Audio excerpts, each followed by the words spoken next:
নমস্কার, সুভদ্রা রান্নাঘরে আমার সকল দর্শক বন্ধুকে জানাই স্বাগত। আমি শিউলি।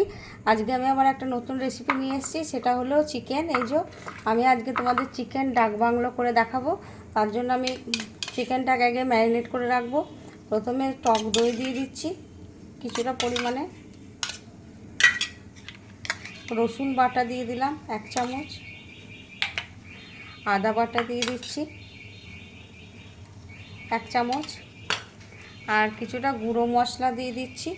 এটা হচ্ছে জিরে গুঁড়ো, ধনে গুঁড়ো, কাশ্মীরি রেড চিলি পাউডার, হলুদ আর নুন, এগুলো দিয়ে দিলাম। আর এবারে আমি কিছুটা সর্ষের তেল দিয়ে দিচ্ছি। এবারে এটাকে আমি খুব ভালো করে চটকে ভালো করে হাত দিয়ে মেখে নেব। মেখে আমি প্রায় ঘন্টাখানিক রেখে দেব। তারপরে এটাকে আমি বানাবো কিভাবে আমাদের দেখাবো। একদম ভালো করে ম্যারিনেশন করে রাখতে হবে। ম্যারিনেট করাটা ওপরে জরুরি, কারণ এইটা ভালো করে চটকে ম্যারিনেট করে রাখলে এর মধ্যে মশলাগুলো ঢুকবে। মশলাগুলো ঢুকলে খেতে খুব ভালো হবে, টেস্টি হবে। ঠিক আছে, আমি চিকেন ডাক বাংলোর জন্য একটু মশলা করে নিচ্ছি, ভাজা মশলা। তার জন্য নিয়েছি ধনে, জিরে, কয়েকটা গোটা কালো গোলমরিচ, আর গোটা গরম মশলা আছে, আর শুকনো লঙ্কা রয়েছে।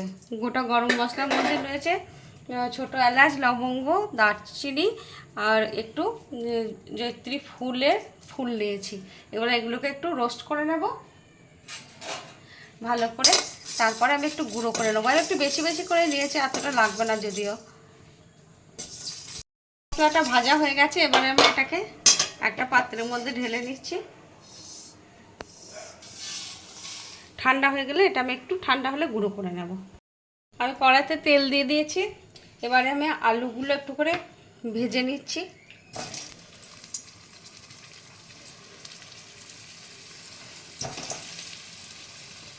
প্রথমে আলুগুলো ভেজে তুলে নেব।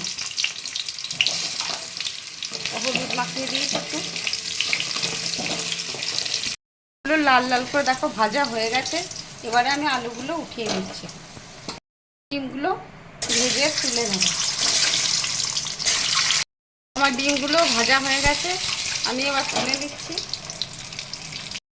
আমি কতগুলো গোটা গরম মশলা দিয়ে দিলাম, ছোটো এলাচ, লবঙ্গ, দারচিনি, একটা শুকনো লঙ্কা আর একটু তেজপাতা ফোড়নে দিয়ে দিলাম। ফোড়নটা একটু ভাজা হয়ে গেছে। এবার আমি পেঁয়াজ দিয়ে দিলাম। পেঁয়াজ কুচি করে রেখে দিয়েছিলাম, পেঁয়াজটা দিয়ে দিলাম। পেঁয়াজটা একটু ভাজা হবে। পেঁয়াজটা ব্রাউন হয়ে গেছে, ভাজা। এবার আমি একটু একটা টমেটো কুচি দিয়ে দিলাম।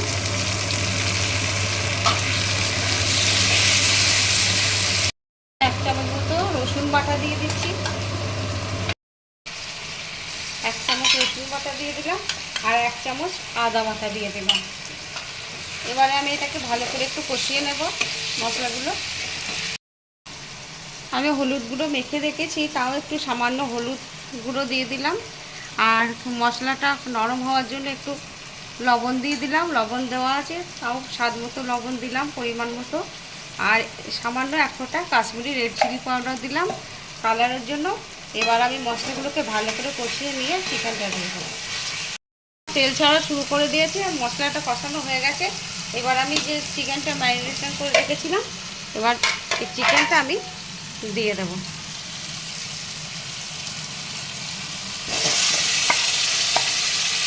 চিকেনটা দিয়ে আমি ভালো করে কষিয়ে নেব বেশ কিছুক্ষণ।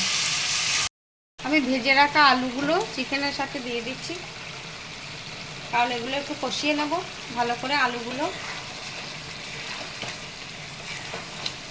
আর একটু কষানো হলে তারপরে আমি গরম জল দেব, আর ভাজা মশলাটা দেবো, দিয়ে গরম জল দেব।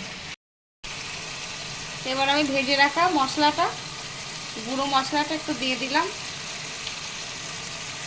দারুণ সুন্দর একটা সুগন্ধ বেরোচ্ছে মশলাটা দিয়ে। এবারে এটা একটু আমি কষিয়ে নেব। এবারে আমি গরম জল একটু দিয়ে দিচ্ছি। আমি আমার পরিমাণ মতন দিলাম। আমার মাংসটা 750 রয়েছে, তোমরা যেরকম করবে সেরকম অনুযায়ী সমস্ত কিছু মশলা দেবে, কারণ পরিমাণ আর পরিমাপটা নিজের ব্যাপার।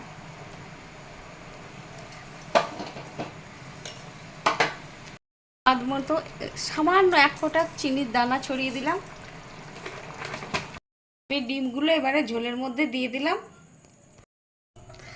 আমার রেডি। এবার আমি গ্যাস অফ করে কিছুক্ষণের মধ্যে একটু স্ট্যান্ডিং টাইমের জন্য রেখে দিয়ে সার্ভ করে দেব।